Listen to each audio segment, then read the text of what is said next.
بسم اللہ والسلام علی رسول اللہ۔ اچھا، ایک سوال ہمارے حیدری دارالافتاء اہل سنت میں یہ آیا کہ کچھ لوگ اس طرح کی بحث کر رہے ہیں، اس طرح کی باتیں کر رہے ہیں کہ علی نے خلافت کو زینت بخشی اور ابو بکر، عمر، عثمان کو خلافت نے زینت بخشی، تو اس طرح کا نعرہ لگا سکتے ہیں، اس طرح کی بات کر سکتے ہیں؟ نہیں، تو بالکل بھی اس طرح کا نعرہ نہیں لگا سکتے، نہ اس طرح کی بات کر سکتے۔ جی، اہل سنت کا نظریہ یہ ہے کہ ان چاروں نے خلافت کو زینت بخشی۔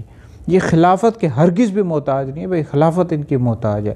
نبی کریم علیہ السلام کی بے شمار حدیث مبارکہ آپ پڑھیں، بخاری، مسلم، ترمذی موجود ہیں کہ حضور نے فرمایا ان کے حوالے سے علیکم بسنتی و سنت الخلفاء الراشدین المہدیین، کہ تم پر میری اور میرے خلفاء کی سنت لازم ہے۔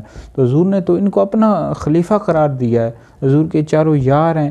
تو بہرحال یہ کچھ تفضیلی ہیں، اس طرح کی باتیں پھیلاتے رہتے ہیں، اس طرح کی باتیں کرتے رہتے ہیں، ان کی طرف ہرگز بھی توجہ نہیں دینی چاہیے۔ یہ چاروں خلافت کی زینت ہیں، ان چاروں نے خلافت کو زینت دی ہے، ان کی وجہ سے خلافت کو زینت ملی، ان کی وجہ سے، نہ کہ خلافت کی وجہ سے ان چاروں کو زینت ملی۔ تو بہرحال یہ تفصیلی اس طرح کی باتیں پھیلاتے رہتے ہیں۔ یہ چاروں جو ہیں یہ نبی کریم علیہ السلام کے یار ہیں، ان چاروں کی وجہ سے خلافت کو مقام ملا ہے، رتبہ ملا ہے۔